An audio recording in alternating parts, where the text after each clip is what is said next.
ত্রিপুরা কর্মচারী সমন্বয় committee SB road বিগত ৫৮-৬০ বছর ধরে শিক্ষক কর্মচারী তথা জনসাধারণের দাবি নিয়ে লড়াই করছে।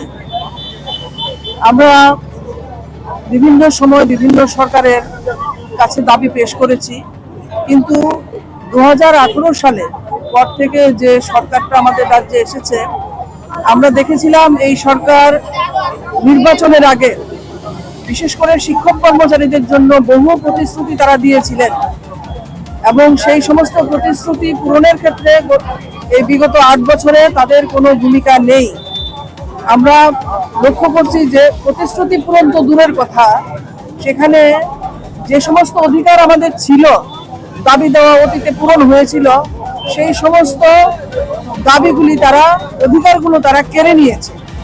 আমাদের পেনশনের অধিকার কেড়ে নিয়েছে, আমাদের ডাইন হারনেসে চাকরি পাওয়ার অধিকার কেড়ে নিয়েছে, ১০,৩২৩ শিক্ষকের যে চাকরি দেবে বলেছিল সেই সুবিধা কেড়ে নিয়েছে।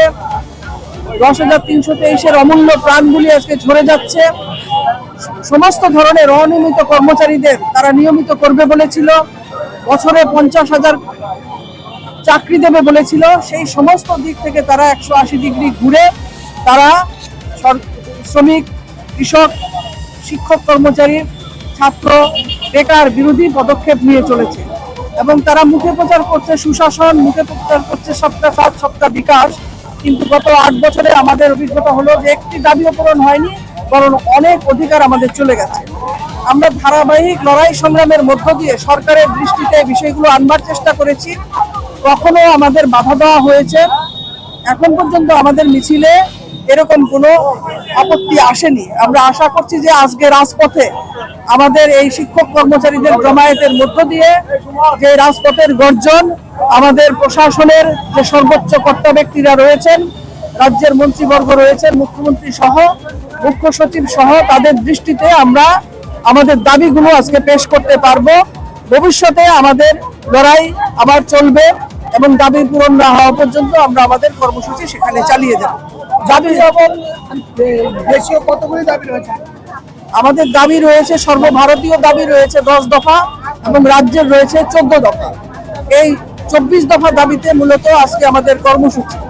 সারা দেশে যে অর্থনৈতিক সংকট, বিশ্বে যে যুদ্ধ পরিস্থিতি, তার প্রভাব আমাদের ত্রিপুরা রাজ্য, আমাদের সাধারণ মানুষের জীবনে, দেশের প্রতিটি নাগরিকের উপর পড়ছে। আপনারা দেখছেন যে কি ধরনের দ্রব্যমূল্য বৃদ্ধি পাচ্ছে। পেট্রোল ডিজেলের মূল্য বৃদ্ধির সাথে সাথে সমস্ত ধরনের মূল্য বৃদ্ধি পাচ্ছে, ওষুধের মূল্য। শিক্ষক কর্মচারীরা এবং সমস্ত অংশের মানুষ, আমাদের যে পারচেজিং ক্ষমতা, রিজার্ভ ব্যাংক বলছে তার হিসাবে যে পারচেজিং যে ক্যাপাসিটি, সেইটা কমে গিয়েছে। মানুষ যেটা আয় করছে তাতে তার জীবন জীবিকা নির্বাহ করতে পারছে না। এই অবস্থায় দাঁড়িয়ে দেশের সরকারকে অবিলম্বে পদক্ষেপ গ্রহণ করা দরকার বলে আমরা ত্রিপুরা কর্মচারী সমন্বয় কমিটি এসবি রোড মনে করি।